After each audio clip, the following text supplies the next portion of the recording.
Come, join the party. No way. They expect me to go to this party in a good mood?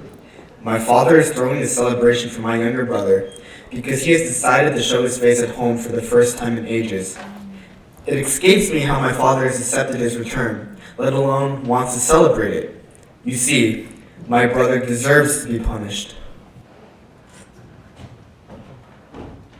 One day, a while back, my brother burst into the house, suddenly demanding his share of my father's estate. Father, I want my share of your estate now before you die.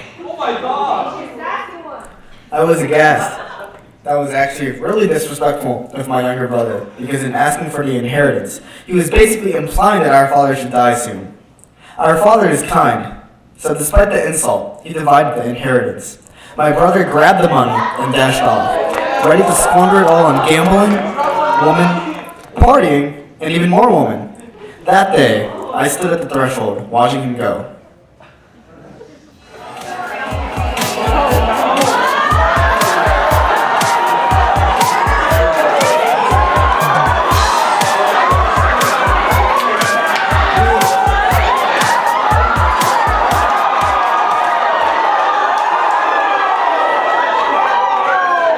When I saw my brother earlier, I was honestly surprised. His clothes were tattered and he was dirty, as he'd been working in a pigsty. Serves him right. He probably came back because he just ran out of money. Today, my wayward little brother has crawled back home, and our father is somehow overjoyed? Was he actually sorry? I don't think so. I'm sure my father knows this, but he is still willing to welcome him back? I can't believe he still cares. Father, I have sinned against both heaven and you, and I'm no longer worthy of being called your son. Oh, my son. Quick! Bring the finest robes in the house and put it on him. Get a ring for his finger and sandals for his feet, and kill the calf we have been fattening. We must celebrate with a feast, for this son of mine was dead and is now returned to life. He was lost, but now he is found. I was pretty indignant. I pulled one of the servants aside and asked, "What is this about?" I really didn't get it.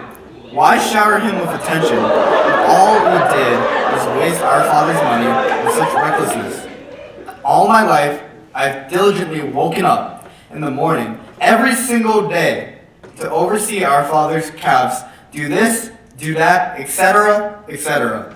My brother received the equal amount of inheritance as I did, but in addition to it, is being showered with love. A ring, sandals, a new robe, and a young calf. If I knew that this would happen to my younger brother, I could have done the same, instead of wasting my life being with my father. There you are. Your brother has come back. Let us go and celebrate. Celebrate? All these years I've been slaving for you and never disobeyed your orders. Yet you never gave me even a young goat so I could celebrate with my friends.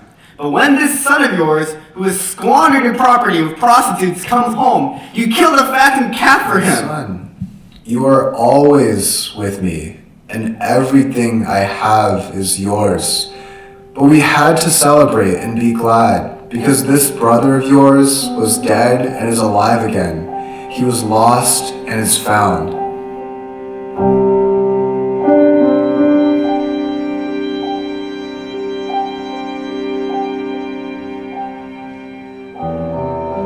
Am I a hypocrite? I've been living under the protection of my father all my life, given so much.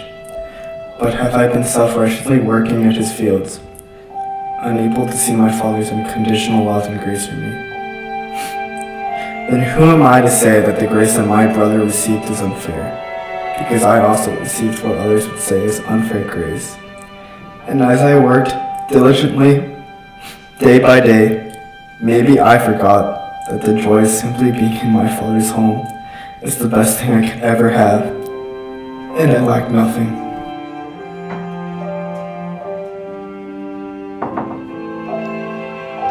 Brother! It is the same with Jesus, whose sacrifice covers the sin of all who confess with their mouths that Jesus is Lord, regardless of what one's life looked like before repentance.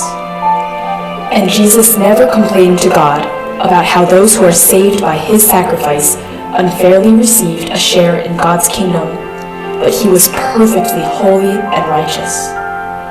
Therefore, we must remember that it is by grace alone that we all receive salvation, whether we are the prodigal son, responsible brother, or otherwise.